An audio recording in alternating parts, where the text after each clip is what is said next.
आप लोग एक बात बताइए, आप लोग को प्रोपोर्शनलिटी कांस्टेंट समझ में आता है क्या? देखिए, मैं जब पढ़ता था तो मुझे तो प्रोपोर्शनलिटी कांस्टेंट समझ में नहीं आता था, मैं याद कर लिया था।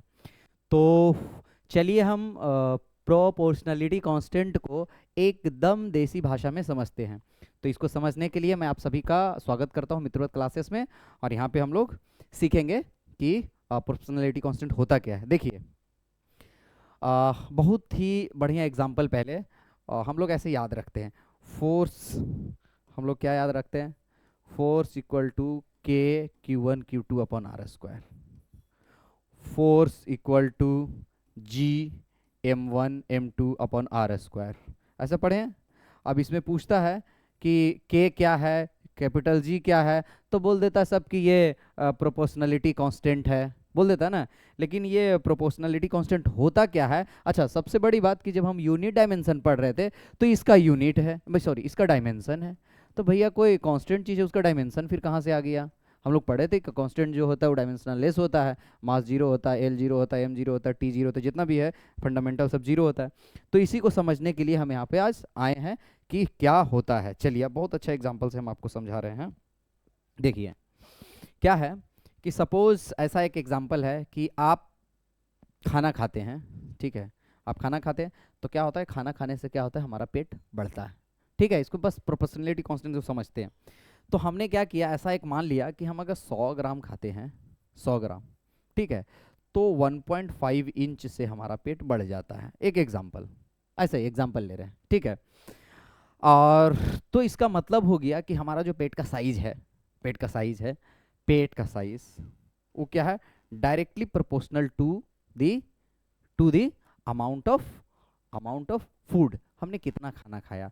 तो अमाउंट ऑफ फूड जो हो गया, अमाउंट ऑफ फूड, इस पे क्या है, डायरेक्टली प्रोपोर्शनल है। बोल सकते हैं हमारा जो है स्टोमक का जो साइज है या पेट का जो साइज है वो डायरेक्टली प्रोपोर्शनल कितना है, अमाउंट ऑफ फूड पे, जो खाना खाते हैं उस पे है, ठीक है?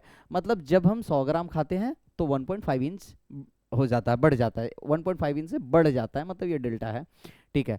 अब देखिए कि चलिए एक काम करते हैं हम इस खाना को, अच्छा अगर हम धीरे धीरे खाएंगे, धीरे धीरे, सपोज उस खाना को हम क्या किए कि खाते खाते 3 दिन लगा दिए तो नहीं बढ़ा, मतलब आप बहुत थोड़ा थोड़ा थोड़ा थोड़ा खा रहे हैं, और जल्दी जल्दी खाएंगे तो बढ़ जाएगा। तो ये भी है कि जो पेट का साइज है वो डायरेक्टली प्रोपोर्शनल टू टाइम है, कितना स्पीड में आप खा रहे हैं उस पर भी डिपेंड करता है।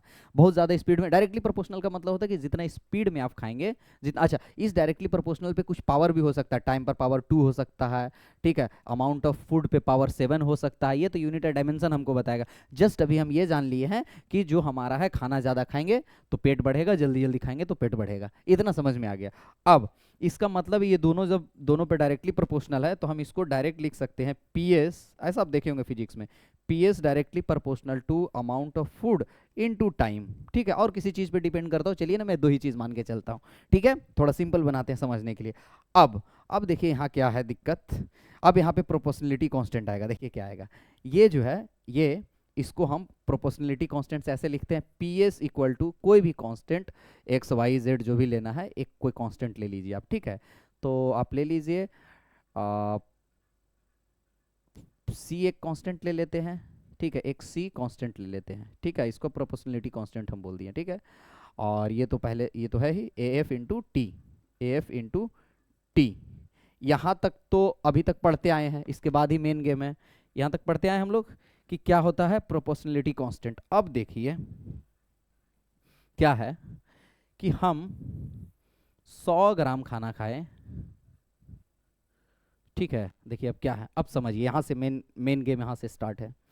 हम 100 ग्राम फूड लिए हैं, ठीक है? 100 ग्राम, अमाउंट ऑफ फूड कितना लिए हैं, 100 ग्राम, या इसको केजी में रखिए, बढ़िया एसआई यूनिट में रखिए। 100 ग्राम को हम कितना बोल सकते हैं, 1000 से डिवाइड दे देंगे 100 को, ठीक है? तो 0.1 केजी हमने खाना खाया, और कितने सेकेंड में खा लिया? सपोज कि हमने इसको खा लिया 300 सेकेंड्स में, 300 सेकेंड्स में खाना खा लिया। तो क्या हो गया, मेरा पेट का साइज बढ़ गया खाना खाने से, कैसा बढ़ा, समथिंग सी इंटू 0.1 इंटू 300 सेकेंड, ठीक है? इतना हो गया। अब देखिए आपका जो है 100 ग्राम आप खाना खाएं ठीक है, 100 ग्राम खाना खाएं। अब जब आपका पेट खाना खाने से पहले जितना था, बाद में उससे कितना बढ़ गया, 1.5 इंच। तो हमारा ये जो कितना बढ़ गया, पेट का साइज कितना हो गया, 1.5 इंच, पहले से 1.5 इंच बढ़ गया। तो 1.5 इंच बढ़ गया कितना खाने से, 100 ग्राम खाने से, 300 सेकंड में खाए, इंटू सी इंटू 0.1 इंटू 300। अब देखिएगा गेम यहाँ से, गेम क्या है, प्रोपोर्शनलिटी कांस्टेंट होता क्या है। अब देखिए, ऐसा तो नहीं है कि मैंने 100 ग्राम खाना खाया तो मेरा पेट 100 ग्राम से बढ़ा, पेट तो मेरा इंच में बढ़ेगा, पेट किस में बढ़ेगा, इंच में। तो ये बिल्कुल हम डायरेक्टली रिलेशन कर ही नहीं सकते यहाँ पे, इसीलिए ये आता है, समझिए। अभी मैं जो मेन पॉइंट अभी तक नहीं बताया हूँ, अभी अभी बस इंटरमीडिएट चल रहा है। इंटरमीडिएट क्या है, जब हम 100 ग्राम खाना खाए 300 सेकेंड में, तो पेट 1.5 इंच बढ़ा, मतलब देख रहे हो, ये केजी में, ये सेकेंड में, और ये बेचारा इंच में। तो ये दोनों के बीच में एक ब्रिज का काम करता है प्रोपोर्शनलिटी कांस्टेंट। अभी और अंदर आ रहे हैं, अभी रुकिए। ये अभी एकदम की मतलब ऐसा नहीं है कि किसी ने 0.1 खा गया तो 1.5 हो गया, और इसके बाद 300 ग्राम को खा लेगा तो उसका ये 3.5 हो जाएगा। ऐसा डायरेक्ट रिलेशन नहीं है। तो इस डायरेक्ट रिलेशन को मैनेज करने के लिए ही प्रोपोर्शनलिटी कांस्टेंट आता है। डायरेक्ट रिलेशन हो ही नहीं सकता, क्योंकि देखिए ये क्या है, ये केजी है, ये है इंच में बढ़ रहा है पेट, ठीक है, टाइम अगर भूल भी जाए तब भी यहाँ टाइम भी है। तो मेरा कहना है कि जो जो ये इनटेक हो रहा है, जो हम खाना खा रहे हैं, उस पे पेट का साइज मेरा कैसे डिपेंड करता है, उसी के बीच में एक ब्रिज बनाने के लिए आता है प्रोपोर्शनलिटी कांस्टेंट। अभी और बता, ये किस किस पे डिपेंड करता है उस पे भी अभी आ रहे हैं, ठीक है, ध्यान से देखिएगा। अब क्या हुआ कि पहले तो यहाँ से सी का वैल्यू निकालिए। सी का वैल्यू क्या हो गया, 1.5, 0.1, 300, ठीक है, पॉइंट से पॉइंट कैंसिल हो गया, ठीक है। अब 3 से ये 5 हो गया, तो बड़ा बढ़िया आ गया प्रोपोर्शनलिटी कांस्टेंट 0.05। अब ये जो 0.05 आया, देखिए डिवाइड करें, 0.05 आया, वो क्या है, इसका एक यूनिट होगा। क्या यूनिट होगा, देखिए ये किस में था आपका, सेंटीमीटर में, ये इतना सेंटीमीटर से हमारा या इतना इंच से बढ़ गया, ठीक है। तो इंच, ऊपर इंच था, ये ऊपर इंच है, और सी इधर है ना, तो ये दोनों को नीचे लाइए। तो अमाउंट ऑफ फूड को आपने केजी लिखा था, और टाइम को आपने क्या लिखा था, सेकेंड, ठीक है। तो इसका जो यूनिट होगा, इंच पर केजी पर सेकेंड, क्या होगा, इंच पर केजी पर सेकेंड। अब बोलिए क्यों, क्यों ऐसा होगा, अगर इसका यूनिट ऐसा नहीं होगा तो कभी भी ये इंच में आएगा ही नहीं। क्योंकि देखिए यहाँ क्या केजी, सॉरी यहाँ क्या केजी और यहाँ टाइम है। तो एक बात बताइए, मेरा पेट कभी केजी और टाइम में बढ़ सकता है? मेरा पेट जो साइज बढ़ा, वो ऐसा बोल सकते हैं कि 7 सेकंड से पेट बढ़ गया, या 5 केजी से, ठीक है, वो तो वेट आ जाएगा, तो साइज का बात कर रहा हूँ। तो हमारा 5 सेकंड, या ऐसा तो नहीं बोल सकते कि 7 सेकंड से मेरा पेट बढ़ गया, ठीक है, 8 केजी से मेरा पेट बढ़ गया। हमारा पेट कैसे बढ़ेगा, पेट का साइज किससे हम लेंगे, इंच में, इंच में बढ़ गया। तो उसको, इस इंच को, इस आंसर को इंच में लाने के लिए प्रोपोर्शनलिटी कांस्टेंट आता है, और वो किसके साथ आता है, एक डायमेंशन के साथ आता है। तो ये मुझे बहुत कन्फ्यूजन था जब हम पढ़ते थे, कि बोल देता था कि एफ इक्वल टू, ऐसा बोलता था question, F equal to k Q1 Q2 upon R square, इसमें के का डायमेंशन बताइए। था बोलते भाई मैं तो पढ़ा था कि कांस्टेंट का डायमेंशन होता नहीं है, कांस्टेंट का जो है वो डायमेंशन होता नहीं है, अब ये डायमेंशन पूछ रहा है कहीं से, ठीक है। तो मेरा यही कहना है कि इसका डायमेंशन होता है, और क्यों होता है, इसको सेटिस्फाई कराने के लिए। क्योंकि देखिए, चार्ज क्या है, कूलम, और ये भी क्या है, कूलम, और ये क्या है, डिस्टेंस, मीटर स्क्वायर। तो हम तो ऐसा, फोर्स को तो हम न्यूटन में मेजर करते हैं, हम तो फोर्स को ऐसे मेजर नहीं कर रहे हैं, कैसे कि कूलम, इतना कूलम फोर्स, फोर्स जो है इतना कूलम लग गया, इतना मीटर लग गया, नहीं ना। हम क्या करते हैं, डायरेक्टली एक न्यूटन में हमको चाहिए, फोर्स किस में चाहिए हमको, न्यूटन में। तो न्यूटन में आने के लिए इसको हम कैसा रखें कि ये सब कैंसिल वैंसिल करके लास्ट में न्यूटन में बच जाए, इसीलिए ये ब्रिज का काम करता है। प्रोपोर्शनलिटी कांस्टेंट क्या है, ब्रिज का काम करता है। अब जब इस एग्जाम्पल को आप समझ गए, तो मैं आगे आपको एक और चीज़ बताना चाहता हूँ, आप उसको ध्यान से देखिएगा, ठीक है। देखिए मैं आपको ये बताने का प्रयास कर रहा हूँ कि यहाँ पे क्या बोल दिया इन्होंने, फोर्स जो है वो डायरेक्टली प्रोपोर्शनल होता है आपका 2 मास का, और फोर्स इन्वर्सली प्रोपोर्शनल होता है डिस्टेंस के स्क्वायर का, इन्होंने बोल दिया। तो मैंने मान लिया कि चलो फोर्स जो होता है वो होता है directly proportional to m1 m2 upon R square. तो अब हम आपको, सपोज हम अब आपको ये दे देते हैं 2 kg, ये दे देते हैं 5 kg और ये दे देते हैं आपका 5 मीटर। ठीक है, 5 मीटर दूरी आपको दे दिए। मैं आपको बोला कि फोर्स निकालिए, आपने क्या किया, force directly proportional to 2 × 5 divided by 5, 5 × 5 r² है, तो 5 से 5 कैंसिल, 2/5 मतलब कितना हो गया 0.4।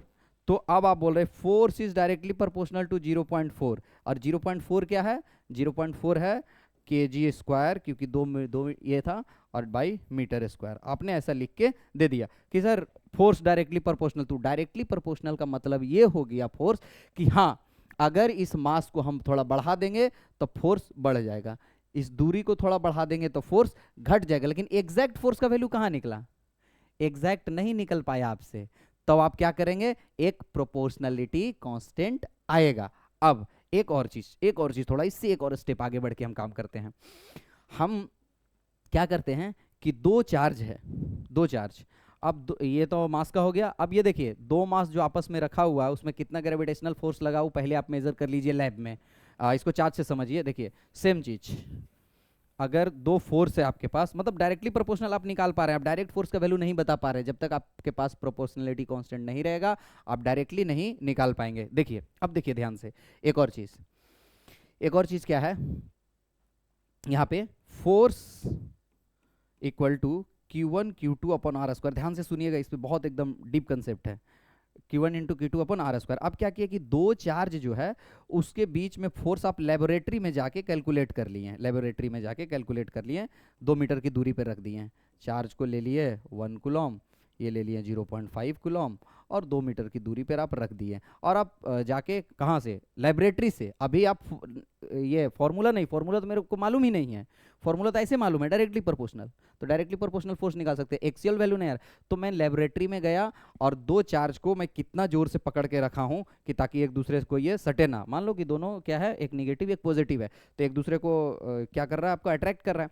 तो मैं हाथ से पकड़ा हुआ है, अट्रैक्ट नहीं करने दे रहा हूँ कि रुक जाइए, तो कितना ताकत लगा के मैं पकड़ा हूँ उतना ही फोर्स लग रहा है दोनों के बीच में। ऑब्वियसली मैं दोनों को पकड़ा हूँ, छोड़ दूंगा तो दोनों चिपक जाएगा आपस में, तो फोर्स हो गया। सपोज वो फोर्स का वैल्यू आ गया 10 न्यूटन, सपोज 10 न्यूटन। अब क्या है, अब आइए इधर, अब क्या करेंगे आप यहाँ कि हाँ मैंने ये दो चार्ज रखा था और दोनों के बीच दूरी पता था, तो 10 न्यूटन का फोर्स आ गया। ठीक है, 10 न्यूटन इधर आ गया। अब हो गया डायरेक्टली प्रोपोर्शनल टू कितना, 1 × 0.5 डिवाइडेड बाई 2 × 2, ऐसा। ठीक है, तो यहाँ पे मैं क्या रखूं कि ये 10 के बराबर आ जाए यहाँ पे, तो इसको मैं बराबर कर देता हूँ, बराबर, और यहाँ पे प्रोपोर्शनलिटी कांस्टेंट को के बोल देता हूँ। ठीक, अभी देखिए अभी भी प्रोपोर्शनलिटी कांस्टेंट का एकदम एक्चुअल बात नहीं बताया हूँ, बस अभी सिर्फ एग्जांपल चल रहा है। अब हो गया के, अब यहाँ से के का वैल्यू निकालिए, के का वैल्यू निकालिए तो क्या आएगा देखिए, तो के का वैल्यू जो है वो कितना आ रहा है देखते हैं। तो के का वैल्यू आया 10 अपॉन यहाँ से 0.5 और इंटू 4। ठीक है, ये 10 यहाँ हो गया, ये हो गया 2, ठीक है, और ये हो गया 80। ठीक है, अब के का वैल्यू कितना आ गया 80, अभी इसका यूनिट में लिखता हूँ, के का वैल्यू आ गया 80। अब सेम चार्ज को उस लेबोरेटरी से निकाल के कहीं और रख दिया, कितना चार्ज था, 1 कूलम था, 0.2 कूलम था और 2 मीटर की दूरी था। सेम चार्ज को उठा के दूसरे जगह लेके चल गया। ठीक है, कहाँ, लेबोरेटरी से उठाया और हमने लेके उसको चला गया कहाँ, कहीं दूसरे जगह, कहीं दूसरे जगह जाके लेके गया जहाँ पे मीडियम अलग है। सपोज यहाँ वैक्यूम था, वहाँ पे हवा में लेके चला गया, हवा में लेके चला गया। तब देखा कि जो हाथ से मैं हवा में जो पकड़ रहा हूँ वो फोर्स थोड़ा सा अंतर हो गया। सेम चार्ज, देख रहे हैं कमाल, देखिए अब प्रोपोर्शनलिटी कांस्टेंट का कमाल देखिए, same force, sorry same charge, same distance, एक लेबोरेटरी में कर रहे थे जहाँ पे वैक्यूम था, जहाँ पे कोई भी मीडियम नहीं था। अब मैं इसको हवा में लेके चल गया, थोड़ा देर मैं पानी में भी लेके जाऊंगा, थोड़ा देर बाद क्या करूंगा, इसी चार्ज को, सेम चार्ज को इस हाथ में पकड़ूंगा 2 ही मीटर पे, फिर मैं पकड़ूंगा, ठीक है 2 मीटर पे ही, और पानी में डूब जाऊंगा। पानी में डूब गया तो देख रहे हैं जो अभी ताकत लगाना पड़ रहा है वो अलग लगाना पड़ रहा है। मतलब जो वहाँ जो 10 न्यूटन था, वहाँ पे जो 10 न्यूटन लग रहा था, यहाँ थोड़ा सा ज्यादा लग रहा है।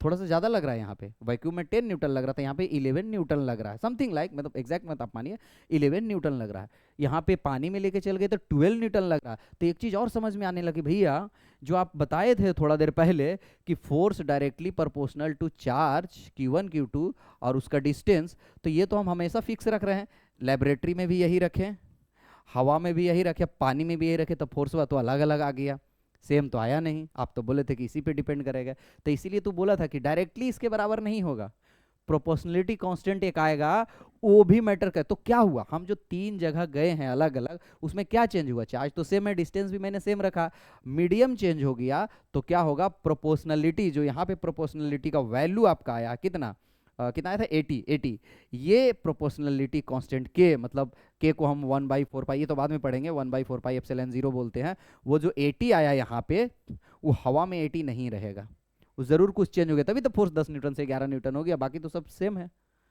तो क्या हुआ, ये चेंज हो गया।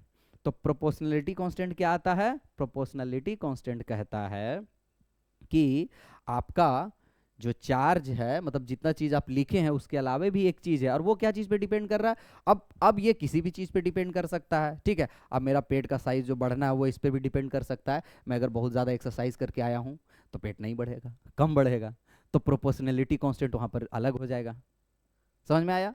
अब मान लिया कि हम खाना जो है वो मॉर्निंग के समय में खाएं, मॉर्निंग के समय में खाएं तो ज़्यादा पेट नहीं निकलेगा, रात के समय में खाने से ज़्यादा निकल जाता है, आप सुबह देखेंगे तो ज़्यादा निकला, ज़्यादा रात में खाएंगे, तो अब वो टाइम डिपेंडेंट हो गया, मैं एक्सरसाइज कितना करूँ उस पर डिपेंड कर रहा है, तो प्रोपोर्शनलिटी कांस्टेंट भी चेंज होता है कंडीशन के हिसाब से, ठीक है। लेकिन अगर अब देखिए, अब क्या है कि ये जो 80 है, ये 80 अब फिक्स हो गया, कोई भी दुनिया का चार्ज को आप वैक्यूम में करेंगे तो 80 ही आपको लेना है, अगर वैक्यूम में रखा है तो के का वैल्यू, मतलब 1/4 पाई एप्सिलॉन 0 का वैल्यू 80 ही लेना है। दुनिया का कोई भी चार्ज को बदल दीजिए, कोई भी, Q1 को कर दीजिए 500 न्यूटन, Q2 को कर दीजिए 1000 न्यूटन, डिस्टेंस को कर दीजिए 500 मीटर, तो हमेशा जो है F = Q1 Q2 अपन R स्क्वायर में जो के लेंगे वो हमेशा 80 लेंगे, कब, जब वैक्यूम में रखे हैं। आप जब हवा में रखे हैं तो अभी कैलकुलेट करेंगे हवा का, वो रखेंगे। समझ में आया। तो प्रोपोर्शनलिटी कांस्टेंट क्या होता है, एक ब्रिज का काम करता है, फोर्स मतलब इधर लेफ्ट हैंड साइड और राइट हैंड साइड, ठीक है, जो भी है Z1 Z2, left hand side और राइट हैंड साइड के बीच में ब्रिज का काम करता है। ये डायरेक्टली प्रोपोर्शनल है, डायरेक्टली मतलब कि हम एग्जैक्ट वैल्यू नहीं बताएगा, ठीक है। मतलब है कि आप चलते हैं तो थक जाते हैं, पर कितना थकते हैं वो नहीं बताता, बस ये बता आप चल रहे हैं तो थक जाएंगे, प्रोपोर्शनलिटी कांस्टेंट आएगा तो एग्जैक्ट बता देगा कि कितना आप थक रहे हैं, ठीक है। मतलब हम चलेंगे तो हमारा कैलोरी बर्न होगा, हम चलेंगे, हमारा चलना कैलोरी बर्न का डायरेक्टली प्रोपोर्शनल है, लेकिन कितना अमाउंट का जब बात आएगा तो प्रोपोर्शनलिटी कांस्टेंट ही बताएगा, कितना कितना नहीं बता पाता है। तो इसको और दूसरी भाषा में भी हम समझ सकते हैं कि प्रोपोर्शनलिटी कांस्टेंट जब आता है तो वो क्वांटिटेटिव वैल्यू को बता देता है, क्वांटिटी, और जो ऐसे प्रोपोर्शनल जो पहले है, जब प्रोपोर्शनलिटी कांस्टेंट नहीं आया तब तक वो क्या बताता है, वो बताता है क्वालिटेटिव वैल्यू को, कि हाँ ऐसा क्वालिटी है कि आप चलिएगा तो आपका कैलोरी बर्न होगा, लेकिन पूछ लेगा कितना तो फिर वहां पे किसका रोल आ जाएगा, प्रोपोर्शनलिटी कांस्टेंट का, कि हाँ भैया इतना। अब वो एक्सपेरिमेंट से हम निकालते हैं, एक्सपेरिमेंट से निकाल लेते हैं, देख लेते हैं कि हाँ हमने इतना कैलोरी मेरे पास था, जब उतना दूर दौड़ गया तो इतना कैलोरी घट गया, तो बीच में कैसा प्रोपोर्शनलिटी कांस्टेंट डाला जाए। समझ में आया। तो ये प्रोपोर्शनलिटी कांस्टेंट जो 80 आया, वो क्या, वैक्यूम में अब कोई भी चार्ज रख दीजिए, के का वैल्यू अब ऑलवेज 80 ही लेना है आपको, ठीक है। अब हवा में कुछ और लेना पड़ेगा, पानी में कुछ और लेना पड़ेगा, दो चार्ज को हम मिट्टी के अंदर गाड़ के रख दिए तो फिर कुछ अलग लेना पड़ेगा, तो मीडियम पे डिपेंड करता है, ठीक है। तो अब समझ में आया प्रोपोर्शनलिटी कांस्टेंट क्या है, एक ब्रिज का काम करता है जो एग्जैक्ट वैल्यू बताता है, और वो ब्रिज भी ऐसा होता है, एक और काम करता है, वो यूनिट को भी सेटिस्फाई कर देता है, तो मतलब डायमेंशन को सेटिस्फाई कर देता है। डायमेंशन को कैसे सेटिस्फाई करता है, अब हम यहाँ से देखने चालू करें तो फोर्स हमको कैसा दिखेगा, फोर्स दिखेगा, देखिए फोर्स कैसा दिखेगा, जब हम ऐसा करने लगे तो फोर्स हमको कैसा दिखेगा, अगर मान लिया प्रोपोर्शनलिटी कांस्टेंट हमारे पास नहीं है तो फोर्स कैसा दिखेगा, देखिए तो आपको फोर्स ऐसा दिखेगा, जो ये आपका ये है इलेक्ट्रोस्टैटिक फोर्स है, वो कैसा दिखेगा, charge coulomb into coulomb divided by metre square, ऐसा फोर्स दिखेगा। ये न्यूटन है, न्यूटन तो नहीं दिख रहा, तो यहाँ पे कोई साहब आएगा जो इसको सेटिस्फाई करवा देगा यहाँ पे, ठीक है। वही है प्रोपोर्शनलिटी कांस्टेंट का काम, ये ब्रिज का काम करता है, और वो ब्रिज क्या करता है, इसके मैग्नीट्यूड को भी सेटिस्फाई करा देता है और इसके डायमेंशन को भी सेटिस्फाई करवा देता है। इसीलिए ये कांस्टेंट अब्सोल्यूट कांस्टेंट नहीं है। अब्सोल्यूट कांस्टेंट क्या होता है, 1 2 3 4 5, वो नहीं है ये भी किसी न किसी कंडीशन में चेंज करता है, ये एब्सोल्यूट कांस्टेंट नहीं है, इसीलिए इसका भी एक डायमेंशन होता है। पूछता है, बहुत बार पूछता है कि बताइए एप्सिलॉन जीरो का यूनिट क्या होगा, पूछता है इसका डायमेंशन क्या होगा। तो आप लोग समझ गए होंगे। इसके बाद भी अगर किन्हीं को डाउट है तो आप मुझे पर्सनल मैसेज कर सकते हैं और जानकारी ले सकते हैं। Bye bye, thank you, just keep watching.